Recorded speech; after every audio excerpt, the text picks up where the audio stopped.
So the next technical session is on practical aspects of formation of trust in respect of PF, gratuity, pension fund, including compliances under respective laws. So for this, we have Suresh Kumar sir with us.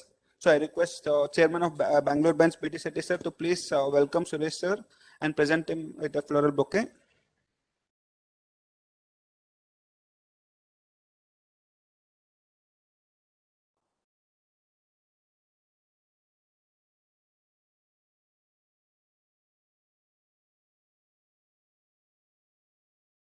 Welcome, sir.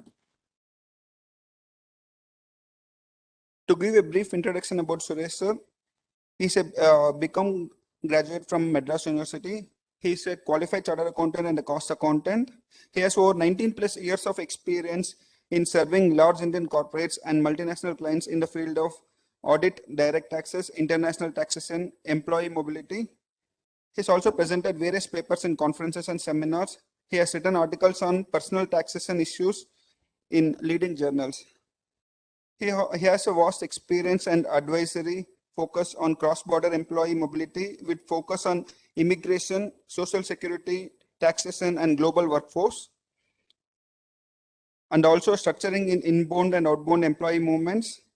As a part of industry strength with large multinational banks, instrumental in strengthening the mobility shared service centered by embedding tax and finance operations, and had been the lead mobility contact for major Asian countries. As a mobility professional, have experience of working across multiple cities in India and overseas. He has worked with Indian and global multinational companies across industries with large exposure to automobile, banking, and technology. With this brief introduction, I once again welcome Suresh sir for today's session, and over to you, sir.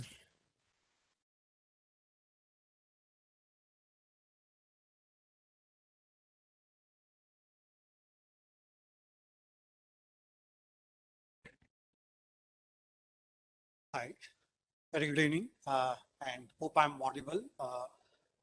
So while we have the hectic day today, and I know there were a couple of sessions on, let's say, the charitable trust and related aspects, so we would be slightly moving to a little different topic, but nonetheless very important, I would say, in the construct of the recent developments which are happening, say, especially the new labor codes. Yeah, sure. Sure. So especially the new developments which are happening, say the labor codes which is coming into effect. So I'll touch upon some of those aspects as well in my discussion, but largely focus on, say, the three trusts, okay, which is the Provident Fund Trust, the Gratuity Trust, and the Superannuation Trust. Now, each of these trusts are very different, I would say, in the sense, if you look at Provident Fund Trust, it's a mandatory contribution and it's a defined benefit scheme, if you ask me. Whereas if you move to gratuity, gratuity is basically a defined benefit scheme. And there it's again optional for companies whether to have a trust or not. And if you look at superannuation, that's again an optional pension scheme which employers can look for. Yes, over the years, we have seen that not many corporates are now offering superannuation. But with some of the recent amendments which has happened, we do see that there could be an inclination for corporates to go for the superannuation trust. Nonetheless, when it comes to superannuation trust, some of the corporates are really struggling with their existing superannuation trust. And there are questions in terms of how do I tackle with, issues around, inactive employees being still members, how do I wind down the superannuation trust? So these are some of the broad aspects which I'm going to cover over the next 1.5 years, 1.5 hours. And let me start with the Provident Fund Trust. Before I move into Provident Fund Trust, let's look at some of the basics of a Provident Fund, basically. So as I called out earlier, Provident Fund is a mandatory contribution scheme, okay? Obviously, employers with, let's say, less than 10 or 20 employees need not contribute into Provident Fund. But once they start contributing, it's going to be mandatory and they'll have to continue the contribution. So it's a mandatory contribution scheme. At a very high level, 12% employee contribution with a matching 12% employer contribution. The only difference is out of the employer contribution, certain amount goes into the pension fund And as far as the employee contribution is concerned, the entire amount goes into the PF fund. Okay. And one other key aspect to look at is in the PF regulation, they have defined what is called an international worker. Okay.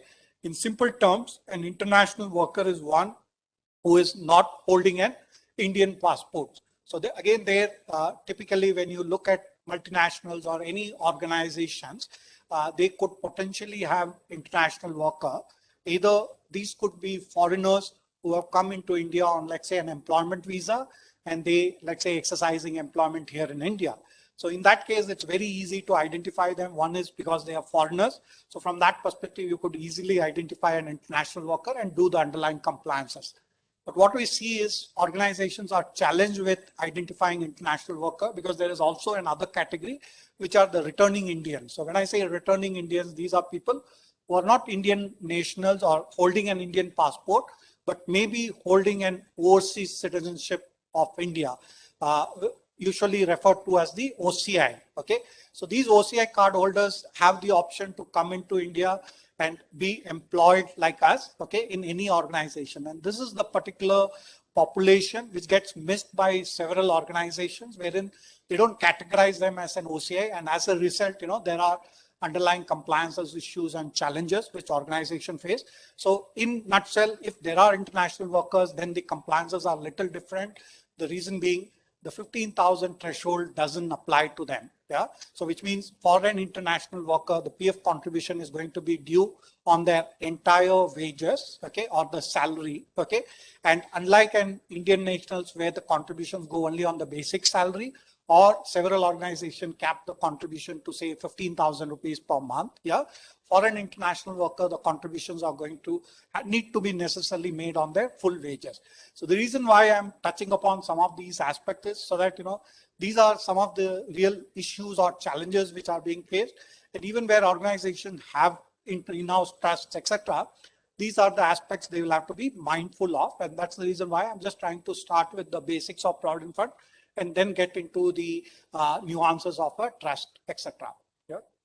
And again, employers have a choice. Either they contribute to the EPFO managed trust, okay, which is where predominantly all organizations choose, okay, or they can set up their own in-house PF trust, okay. Now, over the years, I have several slides to cover, wherein I'll touch upon why historically employers or organizations have been going for an exempted PF trust and what has changed over the period of time. Okay, so today, if you look at, there are hardly, let's say, 1,300 plus exempted PF trust across India. Okay, and these numbers is not increasing, but by year, what we see is every year these numbers are coming down, and there are reasons for that. So I'll touch upon some of those in my subsequent slide. So in a nutshell, while we have come here to understand the nuances of forming a trust, but in reality, what is happening is the in-house PF trusts are not being looked upon by organizations, and what we are seeing is even the existing trusts are being winded up. Okay, so it's more relevant for us to look at, okay, how do I assist an organization in winding down an existing trust rather than going and approaching an organization telling them, look, how can I help you in forming a PF trust? Okay, so let me cover on these aspects in the subsequent slide. And again, in terms of some of the basics, even where I have an in-house Provident Fund trust, the pension contribution is still going to happen into the EPFO managed pension scheme. Okay. Similarly, the EDLI, either I can opt out of the EDLI contribution by having a private insurance, or I again contribute into the EDLI scheme. Okay. Similarly, even where I have an in-house Provident Fund trust, okay, I still have to contribute what is called the inspection charges, because the in-house PF trust work under the custody or the supervision of the EPFO. Yeah. So and that's where organizations have to pay an inspection charges. Okay. Even where you have the in-house Provident Fund trust. Okay. Also, just to give you a little bit of tax flavor in terms of what has changed from a Provident Fund perspective, we all know that, historically, Provident Fund contributions and the accretions on that, there were no limits, okay? But beginning 2021, there is a 7,50,000 limit which has been introduced. This is for the employer contribution. The key thing to note here is this 7,50,000 is a cumulative limit which applies for employer contribution across PF, superannuation and NPS, all three put together.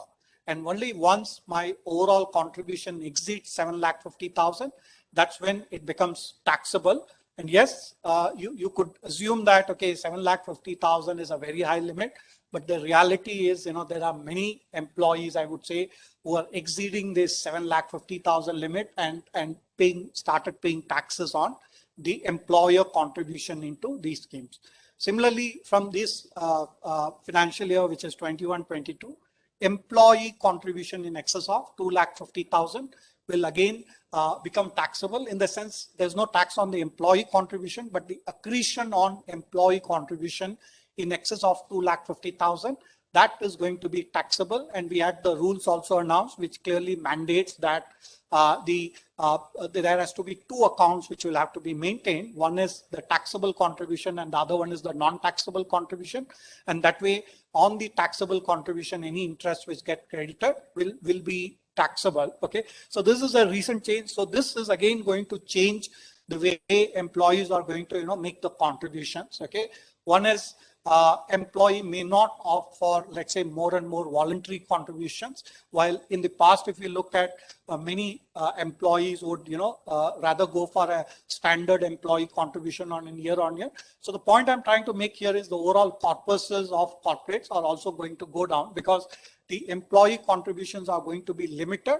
Also, from an employer contribution perspective, given the 7,50,000 limit, and there are certain benefits under, say, the NPS and also under superannuation, employees may opt for some of those other schemes compared to a provident fund. Yeah. Okay. Now, why an exempted PF trust historically? As I touched upon earlier, today there are about 1,300 exempted PF trusts. Okay, and just to go back, why PF trusts were looked upon?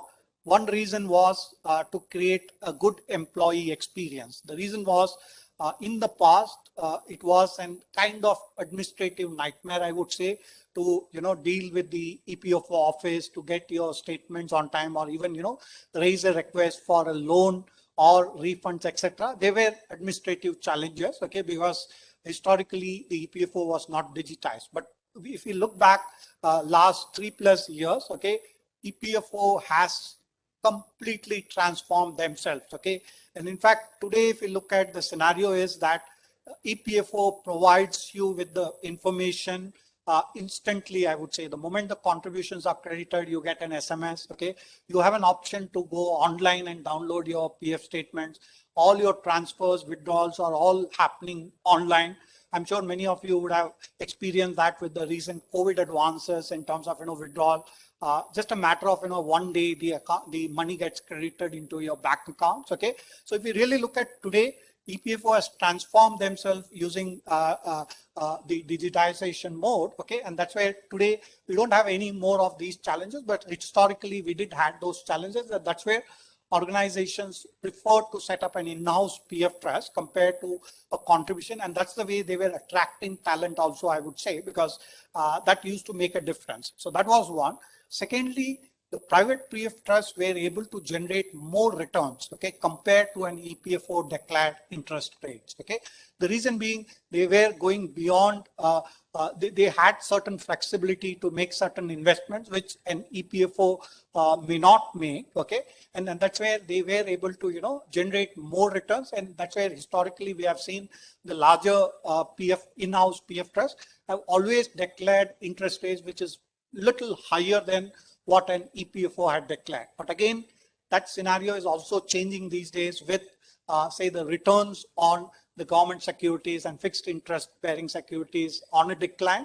And in fact, today we have a scenario where it's becoming more and more challenging for in-house PF trust to kind of match the EPFO rate. Okay, and ultimately, as we know that EPFO in-house PF trust, if I set up, I have to necessarily meet the minimum rates which is going to be declared by the EPFO, which means there is always going to be a financial risk which is going to be associated with an in-house PF trust, because let's say if I have generated only 8% returns through the investment which I have in the trust, the balance of 0.5% would have to be made good by the employer, because you have to, as a private in-house PF trust, you have to match the EPFO declared interest rates. And that's again one of the reasons why many organizations have started looking at, okay, do we need to really continue with an in-house PF trust, or can I, move to a EPFO managed PF trust? Okay, and the one other large criteria which is also forcing some of these in-house PF trusts is there have been certain investments which have gone bad. Okay, and that kind of suddenly exposed them to larger risk, because the underlying investments which some of these trusts have made, okay, have declined in their overall value, and that was a larger issue and an eye opener for many of these trusts. Whereby, some of these trusts are now also engaging the services of, let's say, the professional investment bankers, etc., to manage the affairs of the trust. But then it always comes at a cost. So your cost is increasing, your risk is increasing, and all these factors are what are forcing the corporates to maybe, move away from an in-house PF trust and more aligned with the EPFO. And one of the other key reason was historically the charges which are applicable. Okay, there was a cost saving, because if you contribute to EPFO, you'll end up paying 1.1%. Okay, whereas if you have an in-house PF trust, okay, the inspection charges were much lower. So there used to be a large gap. While over the years that gap has reduced, because the administrative charges, which used to be 1.1%, have reduced substantially today. So while that gap has reduced, but still there is some amount of savings, I would say, if you go for an in-house PF trust, basically. Now, having talked about the pros and cons, yes, sir, please.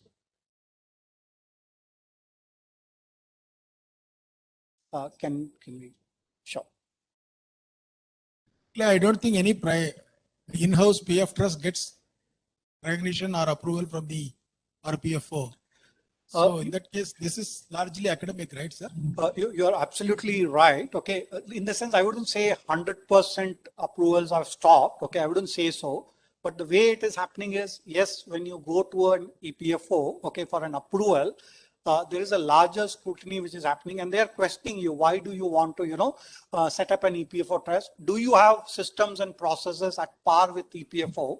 Are you able to, let's say, communicate your employees, provide them the online access, And if the answer is no, then they decline the approval. But even today, what we see is the larger trust, okay, where they are coming up with new subsidiaries. There is a tendency to have those subsidiaries as part of the existing trust, but you're right. New corporates who want to set up a completely new trust, that is not happening, and approvals are also not coming forward. So from that perspective, yes, formation of trust is completely academic, as I called out at the beginning itself. Sir. Absolutely. Thank you. So this is the process. In the sense, you make an application with the EPFO for a trust formation.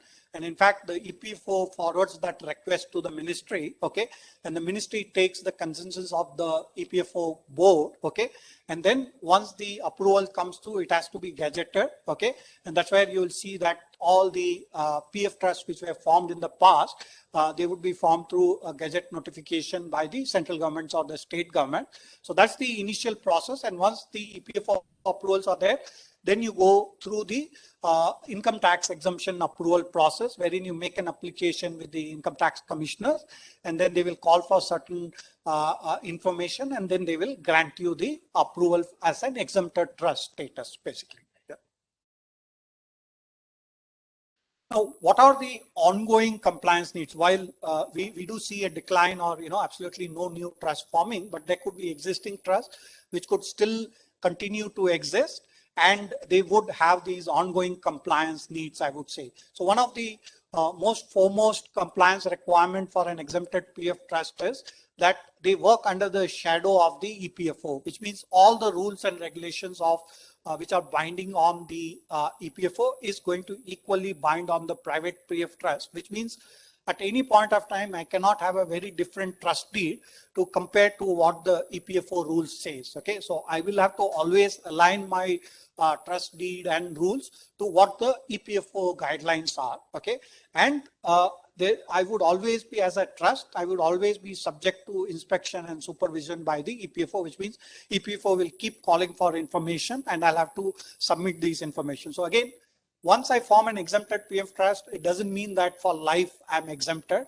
It is subject to certain conditions. So only so far as you are able to continue to satisfy those conditions, your exemption status remains. Otherwise, the EPFO can revoke your exemption status. And that is where what the EPFO has done is they started providing ratings to all the EPFO, the private trust. Okay, so if you log in into the EPFO trust, you will see that each trust get rated periodically on a 6-scale rating. Okay, in terms of how timely are they making these investment, how timely are they communicating. So there are 6 criteria, as you can see on this slide. Okay, based on these trusts are getting rated. Okay, so that's one way of, I would say, looking at any trust you want to associate yourself with or work with them. Look at, how has been their overall compliance status, and then, that gives you an eye. And similarly, there are other procedural aspects in terms of, maintaining books of accounts,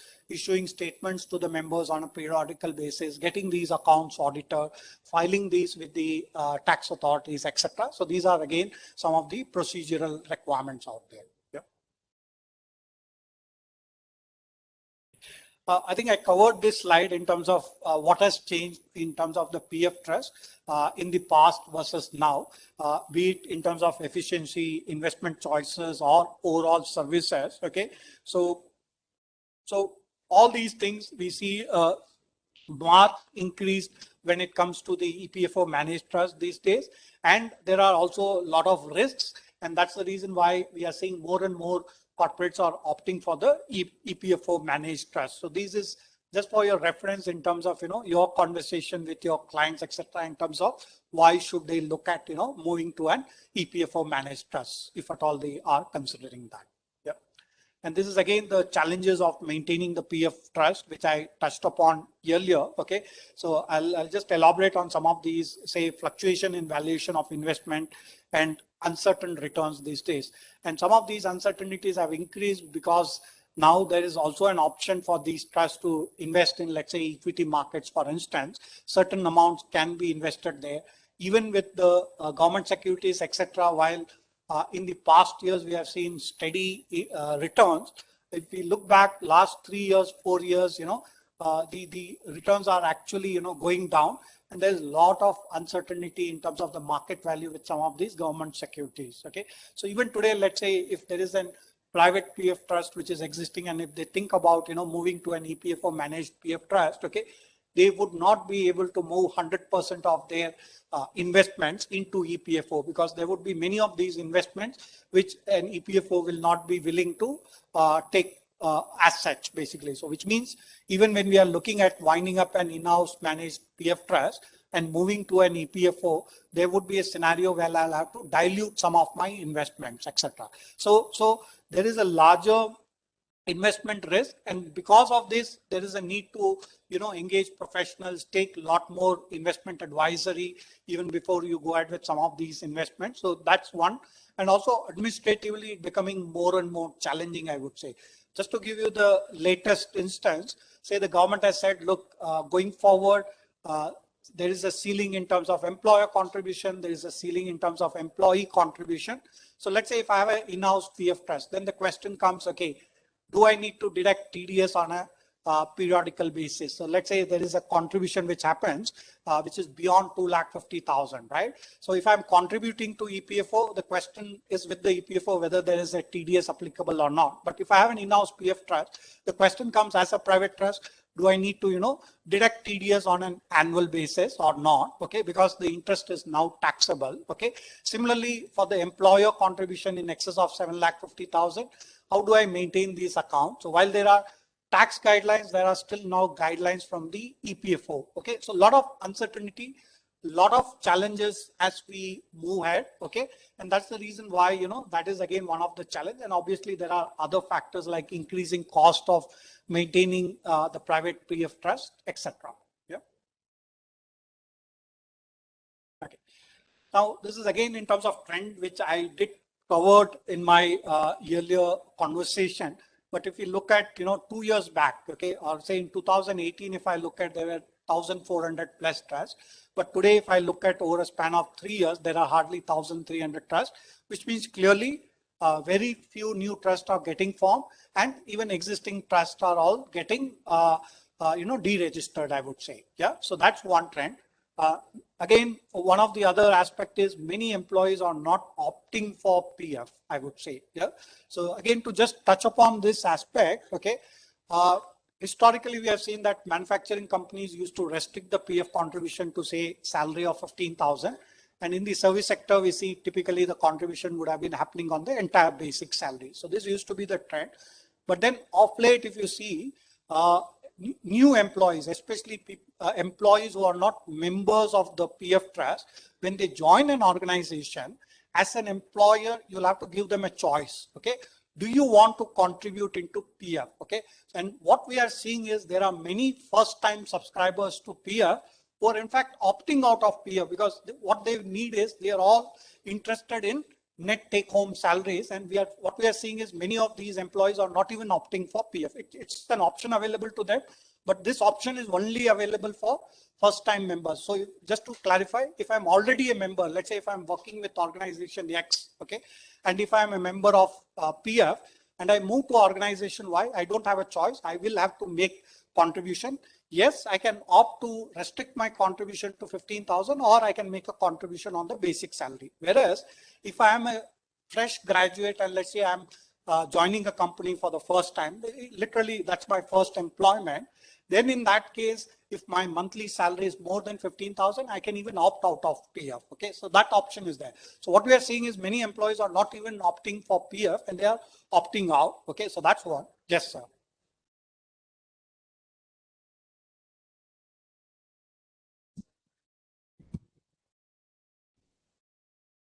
He may be getting into NPS that is being promoted in a big way these days. Is it because that they are not getting into EPFO and in-house trusts? What could be the reason? I mean, just an aside. Thank you. So let me repeat this question for online members. Okay. So the question is it because some of these new age employees are subscribing to, let's say, PPF or NPS, and that's why they are not opting for the PF? Okay. So the answer is, in reality, many of these employees are more interested in net take-home salary, and many of these employees do not believe in long-term retirement savings. So the reality is they are not even opting for the other schemes, and some of them are not also preferring the PF contributions, basically. So that's the reality. But yes, I will touch upon NPS in my subsequent slide. So how that is becoming one of the favored instruments for some of them. And I'll certainly touch upon that in my subsequent slide. Sure, sir. I'll do that. Yeah.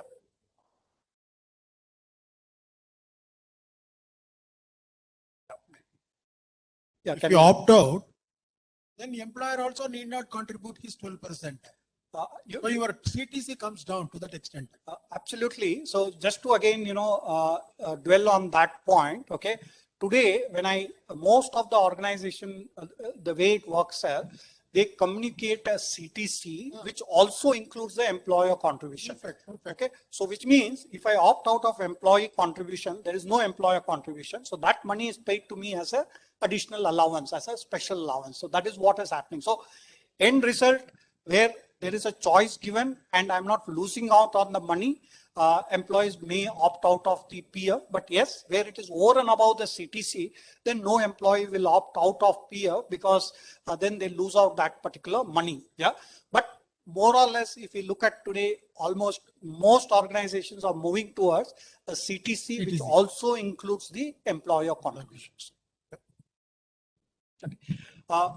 Yes. So there was another change in the regulation or law which mandated increase in the basic salary, right? So, and plus this provision which says that above 20. So both of this have thought together and kind of, what is your view on that? Okay. So just to repeat the question, I have a question which talks about the recent regulation which has come in, which is the labor codes. Okay. So under the labor codes, we have an enhanced definition of or a new definition of wages which has been introduced. Okay. Now, the definition of wages are much wider compared to the current definition of basic salary or basic wages. So today, under the current regulation, we have the definition which is called basic wages. Okay. And that's where for employees who are below 15,000, the PF contribution are made not only on the basic salary, but also on, let's say, special allowance as an example. Okay. So if I have an employee who is below 15,000, I don't restrict the PF contribution just on the basic salary, but I have to necessarily take into account also the special allowance, okay, for the purpose of the PF contribution. Okay. The reason being, what is defined in the PF regulation is the basic wages. Okay. But historically, industry has looked upon that basic wages as something called a basic salary. Okay. So there's no issue as far as my salary is above 15,000. It's fine if I make the contribution only on the basic salary other than the international workers. So today, if we look at, except for employees who are drawing less than 15,000, for them, the contribution happens on basic salary plus special allowance as an example. Whereas for employees who are above 15,000, the contributions happens on the basic salary. But come the new regulation, which is the codes, okay, and especially the code on social security, which deals upon the provident fund contributions. Okay, there the new definition which is now going to be applicable is the definition of wages, which is even wider definition, and it also includes aspect like, let's say, benefits in kind. Okay, so if, let's say, employees are provided with benefits in kind, let's say car lease, okay, stock options, okay, all these benefits in kind would also qualify as wages. Okay, however, the key point to note there is, because for other than international worker, the 15,000 salary threshold still applies. Okay, there is no impact as far as the courts is concerned for any, I would say, other than international worker. The reason being, so far as I am above 15,000, it's good enough. You know, over and above that, it's only voluntary. Yes. Please keep the basic very low, right, out of the total CTC. Now the basic has to be 50% of your, right? So that has obviously increased your PF contribution from the employer point of view or the employee point of view. Yeah. So I'm coming on the same point. So under the codes, okay, they have defined wages, okay, and the way they have defined wages is mandatorily 50% of the compensation would qualify as wages. So they are not telling that 50% should be basic salary. What they say is 50% has to qualify as wages. Now that 50% can be basic plus special allowance or any other allowance put together. But what doesn't count for that 50% is your HRA allowance, your LTA, you know, your contribution to PF, all these doesn't qualify for that 50%. So I know there is a lot of misconception to say that going forward, my basic salary has to be minimum of 15%. So just to clarify, it's not that your basic salary has to be minimum 15%. It's just that the qualifying wages has to be minimum of 50%. So it can be a combination of basic salary plus other allowances like special allowance. Basically.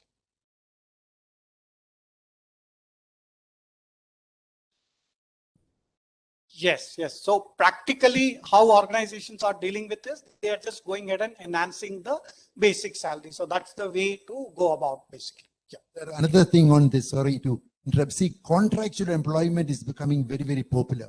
It is being recommended even by the Big Four, wherein you are a contractual employee, your TDS is only 10%. You get a lot of tax benefit. Now, what will be the PF status on that? When I am a contractual employee, as you rightly said, a lot of people are not looking at a long horizon, maybe a 3-year employment. Will I come into this, all this PF will apply under the new tax code, I mean the wage code that is coming? If you can clarify on that, be good. Are they going to be liable for PF? What will be the obligation of the employer? Sure. See, whether I'm a contract employee or whether I'm a direct employee, the PF regulations is going to be equally applicable. Okay. Even today as well as in the future. So I would say even today, the PF does apply for a contract employees. Okay. Sorry. Yeah, there may be a compliance issue, I would say, but if I look at the regulation, even today, the regulation equally apply for contract employees, and going forward also it is going to apply. So there's no change as far as the principal employer and the contract employee, the compliances are concerned. Even under the new regulation, if I'm a principal employer, I'm still liable to ensure that the contractor has discharged the PF contributions. Yes, yes. Yes. Or if he's violating, he's liable for all penal consequences. Right? Yes, yes. But there are a lot of public sector undertakings doing this with impunity, sir. Yes, sir. So as a contractor, I can give an option to the employee, only the new employee or the first time employee, and Correct. then they can opt out, okay, Ah. which is fine, okay? Okay. But I'm telling where employees doesn't have a choice, then as an employer, you don't have a choice, you have to mandatorily contribute. So I would say in nutshell, nothing has changed as far as the contractor employee is concerned, but yes, we keep hearing non-compliance from as far as the contract employees are concerned, and that's where the responsibility is also cast on the principal employer. So if I'm engaging any contractor, you will see as a process, I will also collect proof of contribution having been made for the contract employees. It's a kind of well ironed process, I would say, which is working, and most of these compliances are now taken care of. I don't know, some of the law firms, some of the big fours are doing this. Okay. And it is being very, very actively promoted as a tax planning tool. I wouldn't know whether they are all coming under this kind of violation. Anyway, Sure. you can comment on that. Thank you. Sure, sure. So also to touch, To answer his question, they do a 11-month contract, and between the new contract they give a break period. So yeah, so that enables them to slip through that small gap. so just to clarify, as far as Provident Fund is concerned, even if I'm employed for 1 day, okay, PF Provident Fund contribution is applicable. There is no time horizon which is defined. Yes, when it comes to gratuity, things were different, I would say. I will touch upon that aspect as well. So, Yeah, you on the provident fund for retired employees. So if we kind of have retired employees on the roll or as part of fixed term employment, what is the PF provision? Is it mandatory to kind of deduct or contribute PF for those retired employees also above 58 years old? yeah. So if I'm hiring someone who is above 58 years, or let's say that employee is retired, but I'm still going ahead and extending his tenure for 1 more year, okay, the fact remains. So again, just to clarify from a PF perspective, there is no exemption once I am a member, basically. Yeah. So even let's say if I'm working beyond 58 years, the only option I have is, because pension contribution is not mandatory. Okay. So then what happens is the entire 12% employee contribution and the 12% employer contribution will start flowing into my PF account. Okay. So there would not be any pension contribution, but nonetheless, the 12 plus 12% entire amount will go into the Provident Fund contribution scheme, basically. So just to touch upon, I think there was a question from the audience earlier as well in terms of how NPS is changing some of these things. Okay. So as we all know, government is promoting NPS because what is happening is in reality, the government is ending up subsidizing some of the interest payout. Okay. Because even the reality is today, the EPFO is not generating the 8.5 returns, 8.5%, let's say the interest, which they pay out. There is an element of subsidy which the government is actually providing them just to maintain that returns. Okay. And there could be several reasons for that. Some of these could be political, right? And that's the reason why what the government is doing is now started promoting NPS for that matter.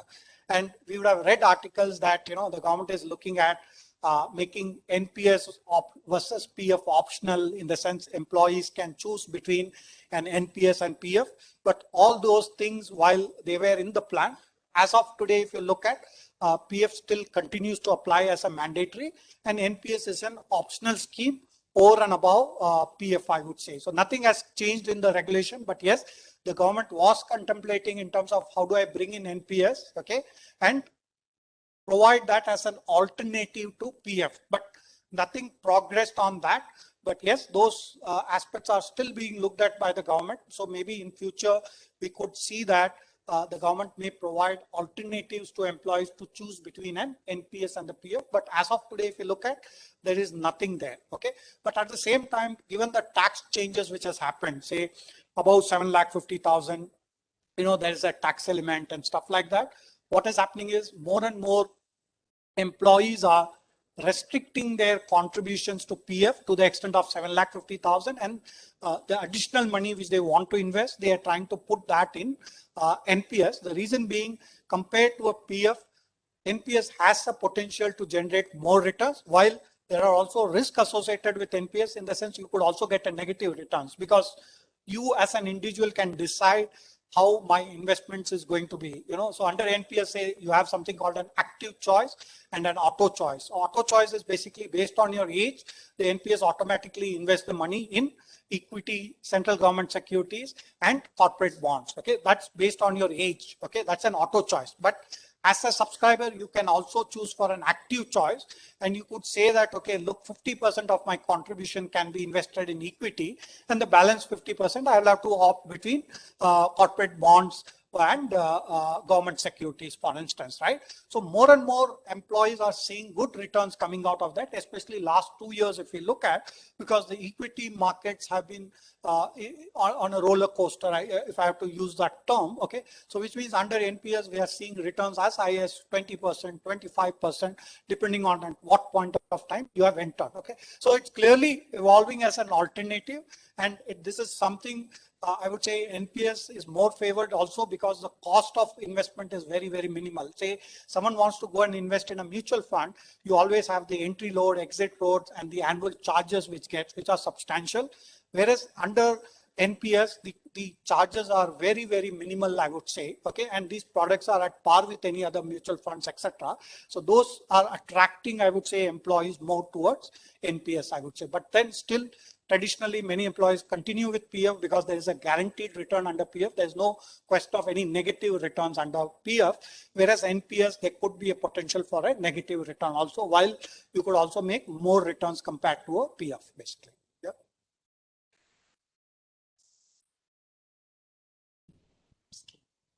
US. Yes, sir. In India, we don't have, which is not company specific, and which is not government owned also, like our recognized provident fund. In India, we don't have this. NPS is government driven, right, sir? NPS is the government is, it's like the PFRDA manages this. So it is under the government guidance, okay, that the PFRDA functions. But if you look at the difference between a PF and the NPS, is that under PF, the government kind of, is also funding some, because it's a guaranteed return which they provide. But under NPS, there's no guaranteed return. It's purely driven on whatever returns are generated, you'll be only eligible for that. And that is why the government is moving towards NPS, because they don't want to guarantee a fixed return to the employees, basically. So that's the only difference. Otherwise, this is fully supported and backed by the government, I would say. Yeah. So with that, probably I'll move on to the gratuity trust. Okay. And as I touched upon, gratuity is a defined benefit scheme, which means in nutshell, any employee has worked for 5+ years, the continuous service of 5+ years is eligible for gratuity. So this is the requirement under the current regulation. Now come the new regulation, which is the codes. Okay, under codes, if I am a FTE, which is a fixed term employee. Okay, so just to draw the difference, so if I'm a regular employee, let's say if I'm employed by an organization with no end date of employment, okay, then the 5-year criteria still applies to me. Okay, but assuming I'm issued an employment contract which is valid for, let's say, 2 years, okay, then I get classified as an FTE, which is a fixed term employment, and there I'm eligible for gratuity even if I have completed 1 year of service. Okay, so which means clearly going forward, I'll have to categorize my employees, identify those who are FTEs, and for FTEs under the codes, gratuity liability would be there even if someone has completed a bare minimum of 1 year. Whereas for regular employees, when I say regular employees who doesn't have an end date of employment, for them, the 5-year continuous service period continues to apply. So that's the change between the current regulation and the new regulation. So that's one. And secondly, the most biggest change I would say is in the current regulation, which is the Payment of Gratuity Act, the gratuity is calculated clearly on basic salary. Unlike PF, there is no dilemma here. It clearly says gratuity has to be calculated on basic salary under the Payment of Gratuity Act currently. Yeah. Now come courts, okay, the liability would have to be calculated on what is called wages, okay. And this wages in nutshell, if I have to say, if a company has three components, let's say basic, HRA and special allowance, then basic and special allowance put together will qualify as wages, okay, and HRA will not qualify as wages. So which means if I assume that 1/3 of my wages is HRA, okay, 1/3 is basic salary, and let's say hypothetically 1/3 is my special allowance. This is a hypothetical example, okay. So today my gratuity liability is only on 1/3, which is my basic salary. But come courts, my gratuity liability would be on basic salary plus special allowance, which means most of the organizations are running the risk of the gratuity liability kind of, doubling or tripling. So just see, if today an organization has got an accrued gratuity liability of, let's say, around 100 crores, okay, there is a potential that this 100 crore may increase to 200 crores or 300 crores, depending on what is the structure of that, what is the salary structure of that organization. So take an example, let's say, if today the basic salary is very low, let's say if it is 30%, right? So then clearly my liability is going to double because I have to pay gratuity on minimum of 50%, as you called out earlier, right? So it depends on your structure, and that's where every organization will have to relook at their structure, okay? And irrespective of how I look at my structure, I cannot avoid gratuity on, say, minimum of 50% of the overall remuneration, right? So that's where what organizations are also doing now is they are also looking at the possibility of, can I cap the gratuity liability? So just to call out, under the Gratuity Act, there is a capping which is applicable, and the current capping is 20 lakhs. So the moment an employee reaches the gratuity threshold of 20 lakhs, okay, it's optional for an employee to, go beyond that and pay gratuity. He can very well say, as per the policy, that your gratuity liability is as per Payment of Gratuity Act, which means it is a capped liability. But in reality today, if you look at other than Indian MNCs, mostly the global MNCs, if you look at, none of them have a capped gratuity liability policy, which means all these organizations offer an uncapped gratuity liability, which means there could be employees who may be even drawing, say, 50 lakhs, 60 lakhs, or even a crore as a gratuity liability, because it's all uncapped.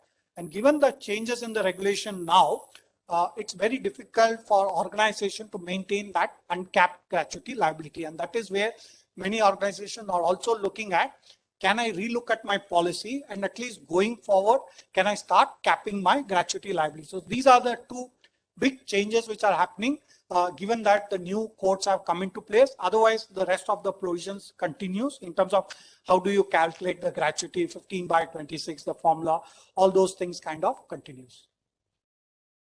Sorry. Yeah, so the question is, when is this new courts going to be effective? Earlier, the government wants to make this effective 1st April. It didn't happen. Then 1st October was the date. Even that did not happen.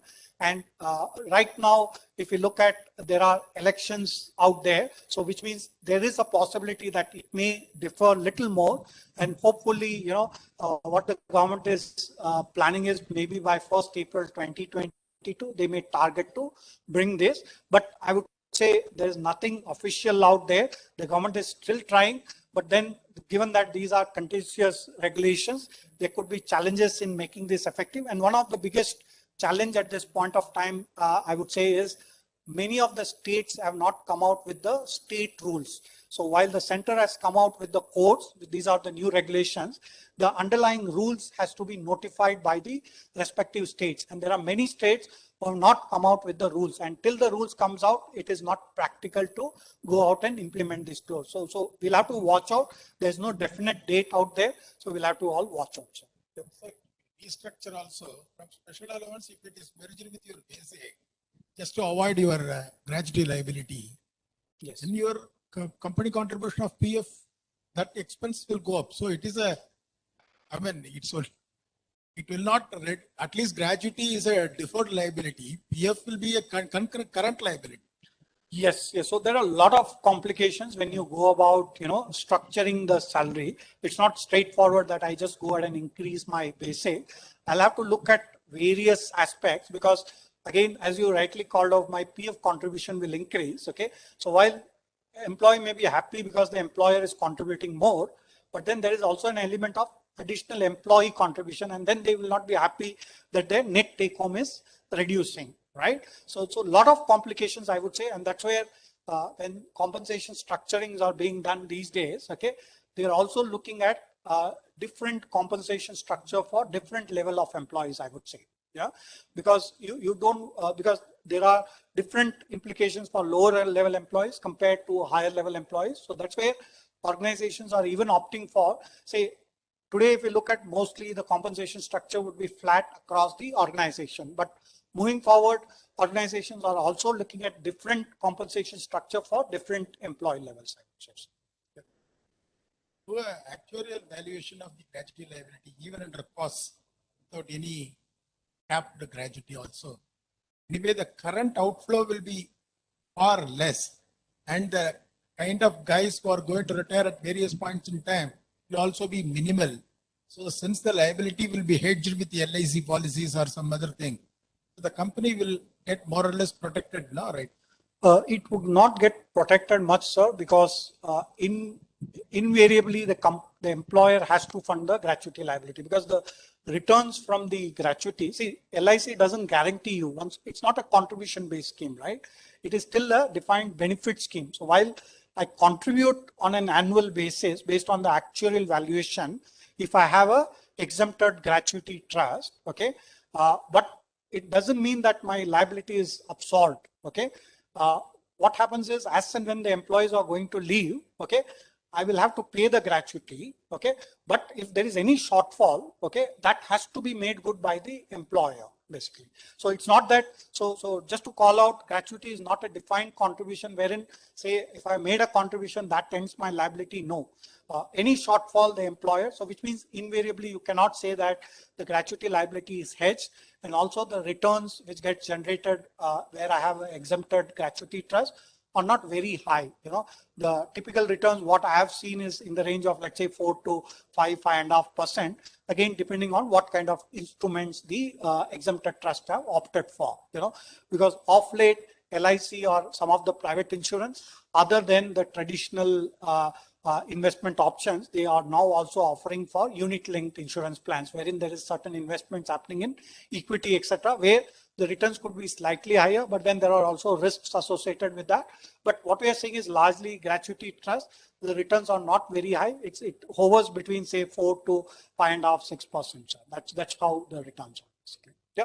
So with that, let's look at what are the options I have under gratuity, right?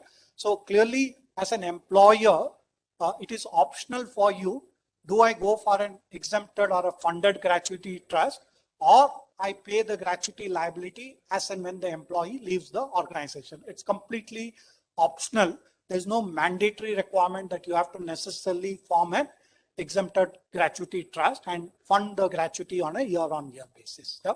But if I decide to have a gratuity trust, then there cannot be a look back.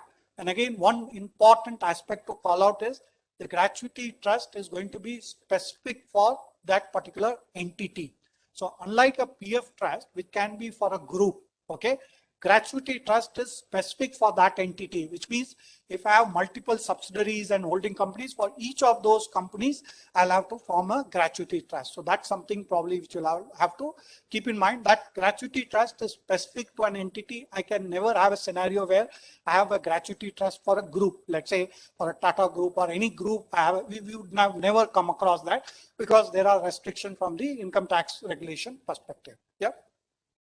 And again, I'll dwell upon some of the other aspects in the subsequent slide, but let's look at what should I look at when I decide upon should I go for a funded gratuity trust or I remain as an unexempted gratuity trust. Okay, so it depends on certain questions. Say, am I as an employer, am I availing certain tax holidays today? Okay, so let's say if I'm a new company and I'm eligible for certain tax holidays for next 5 years. Okay, so which means there's no point in me creating an exempted exempted gratuity trust and contributing into that, because I'm tax exempt, which means even if I have higher profit, I'm not going to pay any taxes, basically.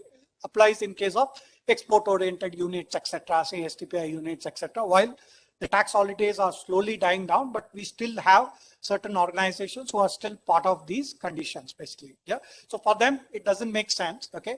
Secondly, if I'm a loss-making company, right? So if I'm a loss-making company, does it make sense for me to again fund the gratuity, okay, and increase my loss? Okay. So it doesn't make sense for me.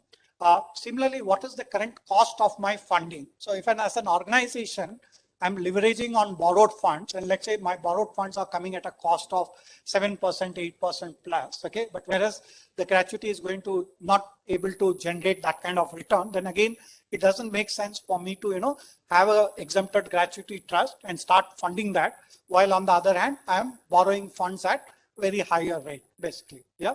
Similarly, important aspect is, do I have surplus funds basically to go out and invest? So let's say if I keep this surplus funds in a bank and if returns are generated, then there is a possibility that I have to pay tax on that.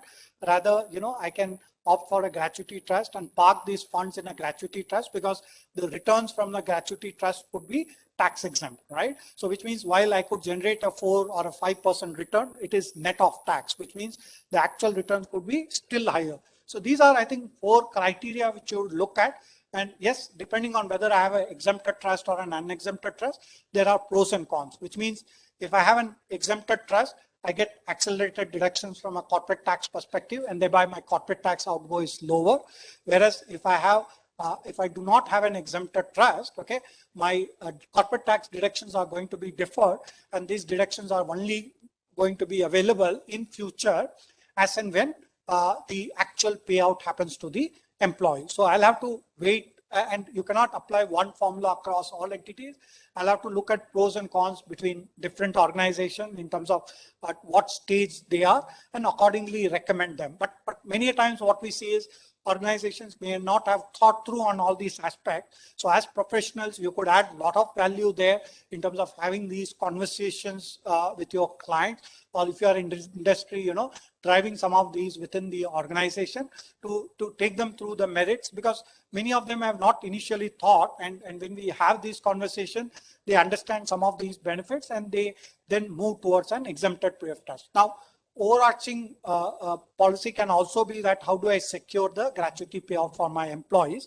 That could also be an overarching principle compared to the investments and returns and stuff like that. So which means if I'm employee friendly and if I'm a global organization, I would still go ahead and form an exempted gratuity trust, because I want to secure the gratuity payout for my employees. Because once I have an exempted gratuity trust, to that extent it is funded and it is independent of the company. So whatever happens to the employer, it doesn't impact the payout for the employees, basically. So these are some of the aspects which you will look at when you're looking at, do I go for an exempted, or an unexempted gratuity trust? Any questions at this stage, or I can move on? Please. Mike, can we pause on, please? Sir, can we have the mic?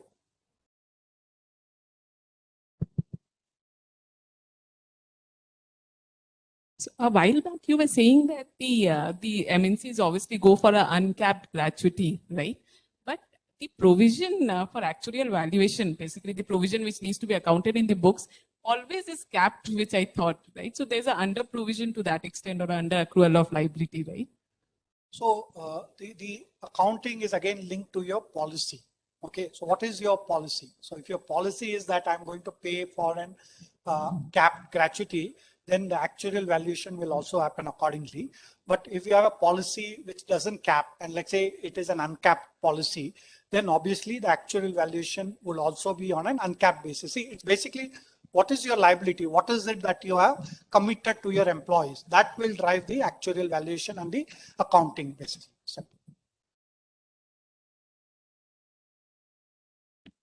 All right.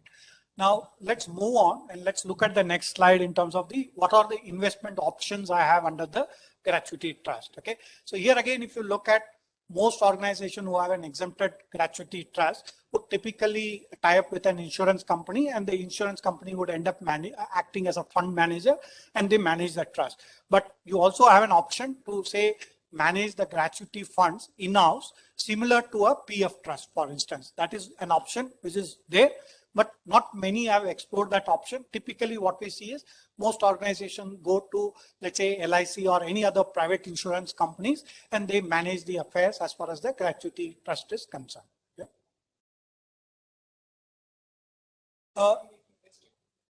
Yes, I'll touch upon that point as well, sir. Yes. Now, let's look at what are the compliance needs. I think typical to any other trust, I would say you do an actuarial valuation. And once I have a trust, the most critical point is I have to fund the trust on a year-on-year basis. So once I form a trust, I have to necessarily fund. I cannot say that this year I have a cash flow issue, so I will defer the funding to the next year. That if you do any of those things, then your exemption is at risk. So which means once I have an exempted PF trust, I have no choice but to keep contributing on an annual basis based on the actuarial valuation. And this is where once the new code is going to come into effect, many organizations would have a challenge because suddenly there would be a requirement to double the corpus as far as the gratuity is concerned, because my actuarial valuation is going to double, let's say. Yeah. So that is one challenge which many organizations will fund. It's not just a book provision, but wherever they have the exempted trust, they will also have to fund that. Okay. So that is one larger challenge which industry is grappling, and a lot of representations have happened to, see how the accounting or the funding can be deferred. There hasn't been any decision which has been made, but a lot of representation which has gone to look at this particular challenge from a court's perspective. Yeah. So similarly, all contributions needs to be necessarily routed through the funds, and also the payouts needs to happen through the gratuity fund which we have. Okay. And similarly, you have to have the books of the trust audited on an annual basis, and these books also returns, you'll have to file a return or the accounts of the trust, okay, with the tax authority. So these are some of the compliance challenges we have. And let's look at some of the myths which are out there when it comes to gratuity trust. So as someone asked me just now, is it necessary to form a trust even where I have funded with the gratuity? So that's exactly one of the myths which I want to address. The answer is LIC is basically a fund manager, basically, who is managing the affairs as far as the gratuity trust is concerned. As an organization, if you opt for a funded gratuity, you have to necessarily set up an exempted gratuity trust. And that is where even when you approach LIC or any other private insurance, the first thing they will ask is, can you provide me a deed of your gratuity trust? And many a times what happens is a deed is provided at that particular point of time, but then organization overlook the fact that a gratuity trust has been formed and no compliances are done as far as the trust is concerned. So historically, you would have set up a trust and the funding would have happened with LIC, and LIC just continues with that. There's no look back. And that is where we see many organizations are challenged. So when we go and look at, okay, do they really have an exempted gratuity trust? They might have formed long back, but they may not have relooked at that. Okay. So that's where, this is one aspect which probably we'll have to look at for every corporate and see that if they have opted for an exempted trust, they really have an exempted trust and it's not merely an investment with, say, LIC or any other insurance company. Okay. Absolutely, sir. So that's again another point. So basically the way I form an exempted gratuity trust is I approach the income tax commissioner and the commissioner grants me an exemption basically. Okay. But then again, similar to a PF trust, this exemption is conditional. It's conditional to you meeting the investment criteria. It's conditional to you submitting your accounts on an annual basis. So which means if I'm not doing any of these compliances, then I also risk the exemption. So which means, let's take an hypothetical situation that I have formed a trust, okay, but I have not filed my accounts with the income tax authorities for the last 10 years, okay. Now, suddenly the tax authorities can come and say, hey, look, you have not complied with the underlying conditions, so your exemption is revoked. The moment my exemption is revoked, say for the last 10 years, whatever corporate tax deductions I have availed, all those would have to be reversed. So that's one exposure. Similarly, whatever returns I have generated in the gratuity trust, that would again become taxable. So there are a lot of complications if the exempted status is not maintained and if that is overlooked, and that is where, as rightly pointed out, we'll have to ensure that the ongoing compliances are maintained. The other point is, can I have one trust for all my group companies? The answer is no. It has to be entity specific, basically. Yeah. Again, I touched upon, can I self-manage the investment? Yes, you could self-manage the investment, but you'll have to abide by the investment guidelines which are out there. Okay. Can I defer the funding or fund partly this year and fund next year? No. Once I form a gratuity trust, one of, again, the underlying approval condition is that I have to make the annual contributions, right? So we have seen tax authorities issuing notice to corporates to say, hey, look, why you haven't funded the gratuity trust, why there has been a miss. Okay, so you'll have to be careful on that. Again, can employer make direct payment to the insurance companies? Does it need to necessarily be routed through the trust? So while we have a number of case laws wherein the tax authorities have decided, or the tribunals have also decided in favor of the employer, telling that, look, whether the contribution is made by the employer or by the trust, the corporate tax deduction cannot be challenged, basically. Yeah. So there are plethora of case laws which will support you. But nonetheless, if you ask me what is the right way, the right way is you make the employer has to make the contribution into the trust bank account, and then the trust will have to fund the insurance. That way, you are also able to, have sanity as far as the trust books are concerned, basically. Yeah. Similarly, all the payouts has to be necessarily routed through the trust. Okay, so that's another aspect. Similarly, does the trust need to undertake any TDS compliances? Again, here practically what we see is most of the TDS compliances would be taken care by the employers, right? Because it's easier when I pay out the gratuity, I deduct the TDS as an employer, and I don't necessarily do some of these compliances under the trust. So it's more a practical way out, I would say. But if you ask me where the compliances has to happen, because the trust is making the payout, the trust has to do the underlying TDS compliances, and typically they will do the TDS at the top marginal rates. Okay, and again, one other important aspect is, for the TDS compliances, there has to be a declaration which has to be obtained from employees in terms of past exemptions, if any, that has been claimed through the previous employers. So that is again an area where many employers do not seek that specific confirmation. And as more and more tax authorities are moving digital, they will have the records going forward wherein the past exemptions would be available. And as you go ahead and file your returns, it will automatically throw that, look, you have already claimed the exemption for X years, and this is the amount.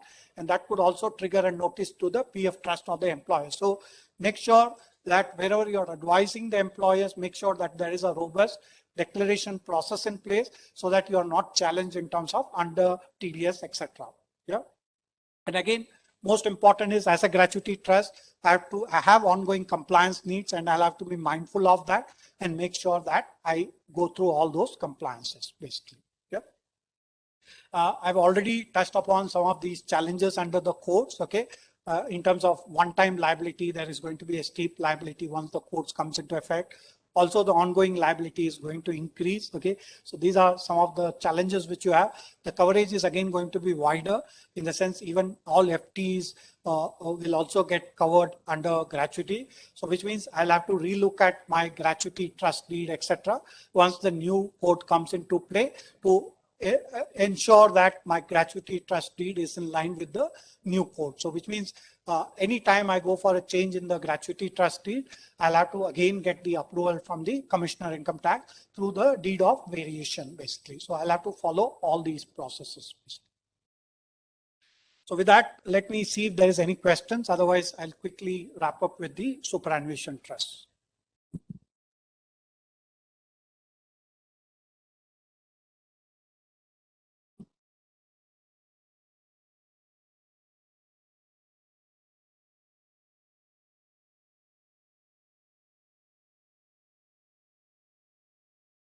So can you just help read out, or let me try?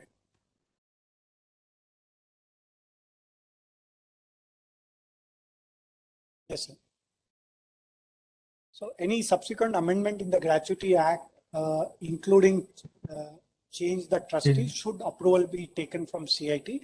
So yes, any change to the gratuity trust deed or any of these trusts, whatever we are talking about, be it the PF trust or the gratuity trust or the superannuation trust, any changes has to be necessarily, you have to necessarily take an approval from the CIT again. So that is where you'll have to draw the deed of variation.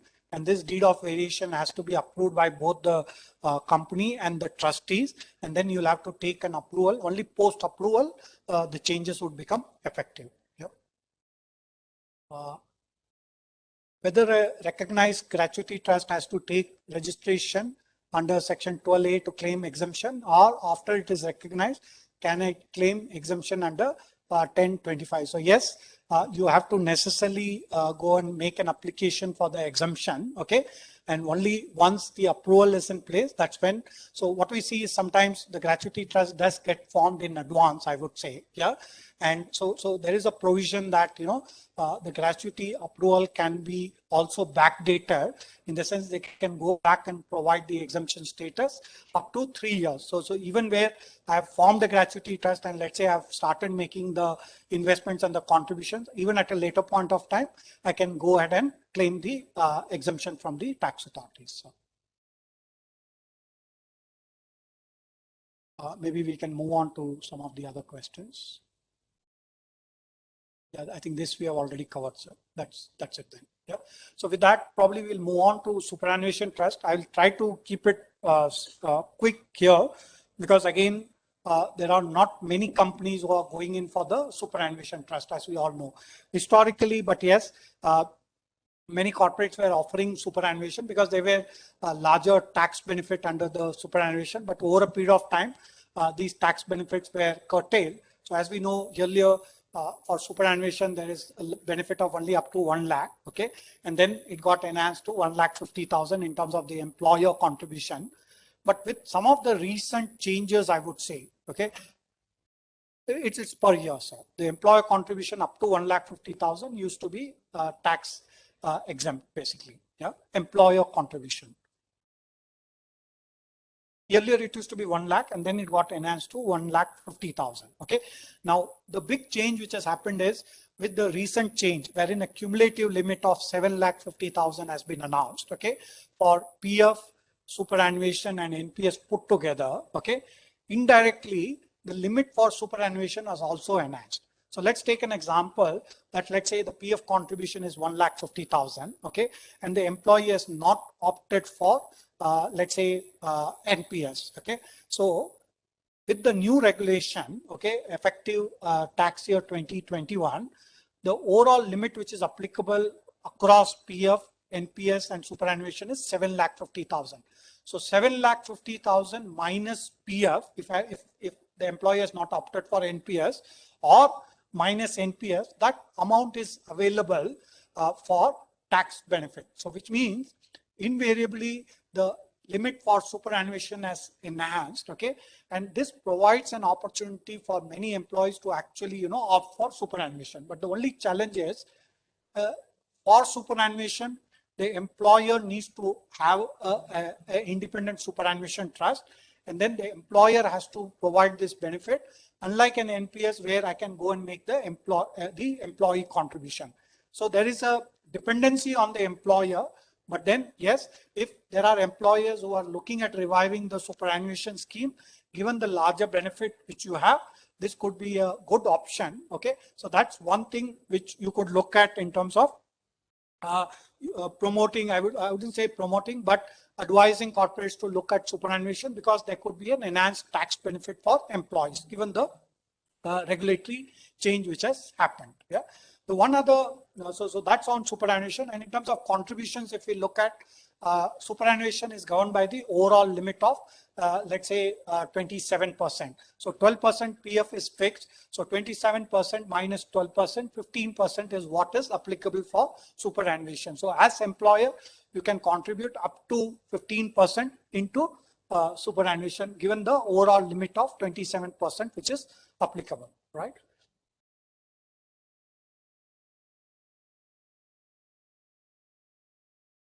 Yes. So again, just to touch upon under superannuation, the employee contribution is not mandatory.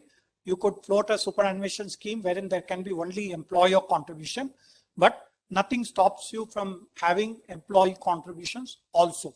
The only thing is there is no underlying tax benefit there because you would have already exhausted your ATC benefits with PF contributions, etc. So there is no employee contribution benefit per se, and that's where traditionally most superannuation trust we see, there would not be an employee contribution, but there are trusts which provides for optional employee contributions also, basically. And the one good thing which has happened with superannuation, before I get into some of these process and stuff like that, is the government has announced portability of superannuation. So there is now a portability from superannuation to NPS. Okay, so which means if I'm contributing into superannuation, okay, and if my superannuation trust deed is enabled, okay, through the trust deed, etc., then as an employee, I can request the employee to transfer my superannuation accumulations into an NPS account, and that way I can consolidate my retirals in one trust, basically. And the one other benefit I have by doing this is, under superannuation, I can only commute, let's say 1/3. The balance 2/3 I have to necessarily go for an annuity. But whereas under NPS, if you look at, I can commute up to 60% and only 40% I have to go for annuity. And whatever transfer I do from an superannuation to NPS, there is no tax impact on that. So it's kind of tax exempt. So these are some of the benefits in terms of having parallel superannuation scheme as well as an NPS scheme, and some point of time in future, look at, consolidating these. Okay. And even today, when I have superannuation schemes, let's say, which is a defunct superannuation scheme, okay, and I don't have employees who are contributing anymore into that, and I'm struggling to wind down that superannuation trust because employees have not reached the superannuation age, so I have no choice but to hold on with those trusts. So there again, I could look at the option of bulk transfer into NPS. So as a corporate, I could decide to do a bulk transfer of the superannuation trust investment into NPS and then communicate the NPS account to the employee. So these are some of the options which have evolved, and some of the structuring options to help extend more benefits to employees, I would say. So in a way, I would say superannuation trusts may revive, okay, given that some of the favorable tax changes which are happening, and even from a personal investment perspective, it makes sense to contribute into superannuation and then look at combining that with NPS, basically. Yeah. So what is the process? Again, similar to a gratuity trust, you go through the approval from the Commissioner Income Tax, and then once the approval are in place, you form the gratuity trust and comply with the underlying conditions and start making the contributions. And similarly, as and when there is any change, you'll have to ensure that DOV again goes through the commissioner and the approvals are there as and when there are any changes there, basically. Yep. So let me skip that, and this is on the portability superannuation to NPS. I've already touched upon that. In terms of the first thing you'll have to do is enable the trust deed, because any trust deed which you pick up today and historical superannuation trust deed, it will have no mention about portability from superannuation to NPS. So which means the first thing you'll have to do is enable the superannuation trust deed, which means there has to be a trustee meetings wherein the changes to their trust deed will have to be called out, and based on that the changes would have to be made in the trust deed and then take an approval. So it's a 6 months to 8 months process overall, including approval. And once the approval comes in, you could then extend the portability option to the employees, and then it could be employee opted, in the sense individual employees can come forward and request for transfer from superannuation to NPS, or it could be a bulk transfer wherein as an employer, you could look at transferring the entire proceeds of the superannuation trust into an NPS account. So what will happen is individual NPS account would be created for each of the employees, and whatever is the corpus of the superannuation, it just get transferred to the NPS account, basically. So it's a bulk transfer or a corporate transfer. So these are some of the options which are available. So with that, probably I come to an end to this presentation, but happy to take any questions. Yes. Sorry, can we have the mic, please? This is for people online to get your questions, basically. This is also recognized under Income Tax Act. So does this come under 43B disallowance Which under one? Income Tax Act? The 43B. So this is not a mandatory contributions, right? Yeah. So yes. So what is covered under 43B are the mandatory contributions. Okay. But at the same time, there is a wider term which is used. It says pension contributions. Okay. So from that perspective, even the superannuation contribution would get covered because of the wider term which is used as the pension contributions. Yes. So we have some question. So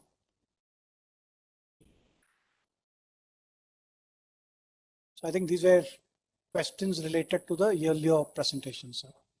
The last one, our client company has formed a gratuity trust and has applied for registration with Income Tax Commissioner for exemption 6 years ago. However, it is pending as on date. All contribution routed through LIC and gratuity payments to employees through the trust. Will there be any concern for the employer company on this contribution paid to LIC? Please clarify. So yes, this is again a challenge in the sense, once I make an application to the say the Commissioner Income Tax, many times I assume that, okay, the exemptions has come through and I don't necessarily follow up. Okay. But you need to necessarily follow up and ensure that an approval is in place. So even now in this scenario, while 6 years has passed and the exemptions has not come through, but if you have on record the proofs that have made an applications for exemption, you could still pursue that. And what I would recommend is please ensure that you have the approvals in place, because that's an ultimate proof that this is an exempted PF trust or a gratuity trust. Last question, any condition to be satisfied to qualify as fixed term employment? So just to clarify, fixed term employment, the way it is defined is, if I have an end date of employment, then I get categorized as a fixed term under fixed term employment.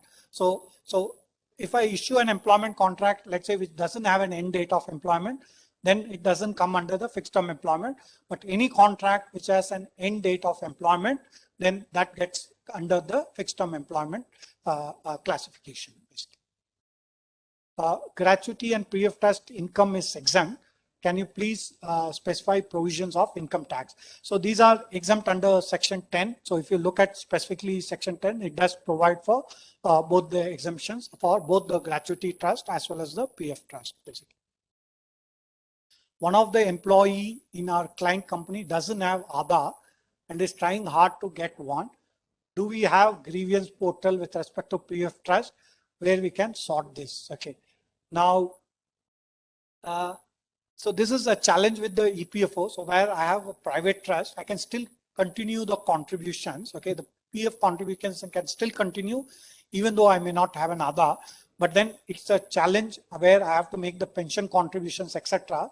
So there is no option but to, get the Aadhaar. That's the only way out. Otherwise, you would be accruing interest and penalties. Okay, so and even if you look at under the code on wages, okay, Aadhaar has been made mandatory now under the code on social security. And in fact, this is the only provision under the codes which has been made effective. So this provision is effective, say sometime May, okay, whereby it is now mandatory for organizations to collect Aadhaar, and that is mandatory required for social security schemes, etc. Okay, so Aadhaar is mandatory now. It's just that the government is keep extending the window, the mandatory window, and you will reach a point whereby you can't even make contributions without an Aadhaar. Say today, for my old employees, even where I don't have an Aadhaar, I'm still able to file my ECR and make the PF contributions. But there would be a point of time when the authorities will completely stop the window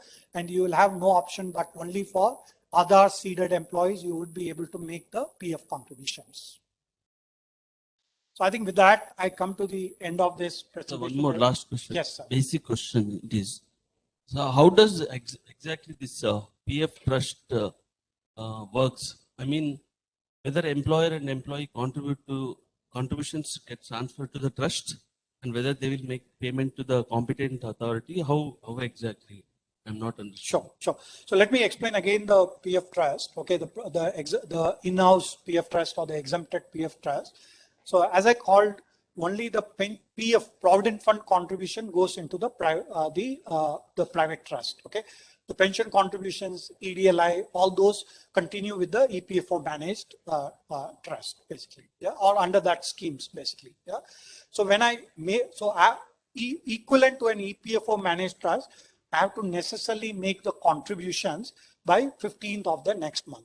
Okay, so it's a statutory requirement. So as an employer, I cannot delay the remittances. So and if there is a delay, there are implications of that. And once the contributions are made into the trust will then go ahead and make investments out of those contributions. Okay, and the investments would be guided by the investment guidelines prescribed under the Income Tax Act. So I have to strictly, I cannot, as a trust, I cannot keep these funds. I have to necessarily make these investments on a month-on-month basis. And these are aspects which the EPFO monitors on a periodical basis, and a confirmation will have to be provided by to the EPFO telling them, look, this is the contribution I received, this is the investment I made, and based on these returns, the EPFO provides ratings to each of these the private trusts on a quarterly basis. So that's how it operates.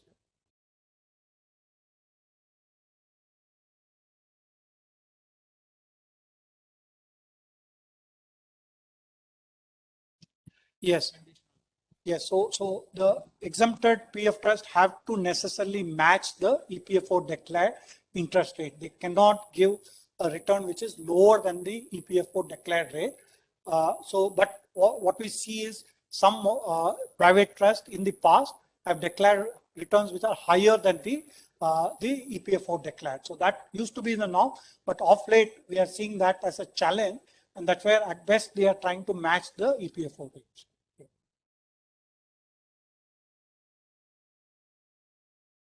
Yes, absolutely. All the three trusts, whether it's yes, PF, gratuity, and superannuation, I will have to necessarily apply to the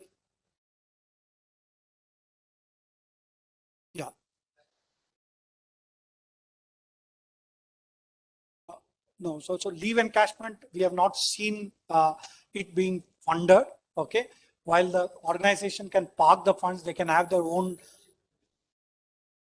Yeah, that's what. So, but that doesn't come under any of the exempted trusts. So from a income tax perspective, if you look at these are the three trusts from a retirement perspective, there isn't a specific trust for the purpose of leave encashment. Just to touch upon, while that's not the subject for today's presentation, but yes, there are certain changes in the sense now going forward under the codes, annual leave encashment is going to become mandatory for certain categories of employees, especially those who qualify as workers. For them, organization have to mandatorily provide annual leave encashment option. So that is a change which is happening under the codes. Yeah. All right, with that, I come to the end of this presentation, and thanks to everyone, and I rest my presentation. Thank you.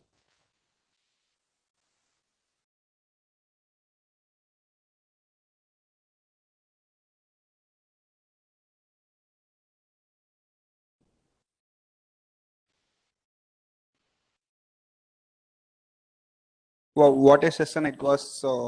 You touched upon all the recent amendments relating to PF, gratuity, and then superannuation fund. So thank you so much once again, Suresh Kumar sir, for your valuable session. And I request Chairman of Bangalore Branch, BT City sir, to please come forward and present memento.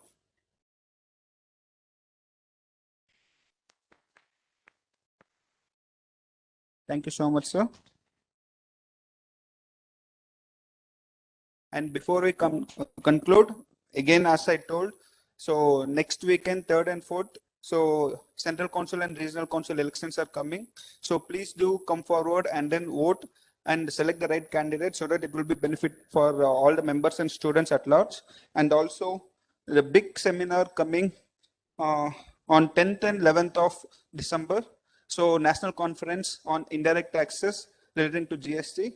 And the president of ICI is the chief guest. So, and this session also will be held physical as well as hybrid mode. So physical session restricted to 400 seating in FKCCI. So I request, please make use of this opportunity, and thank you one and all. So tomorrow we'll meet at 10 o'clock. Thank you.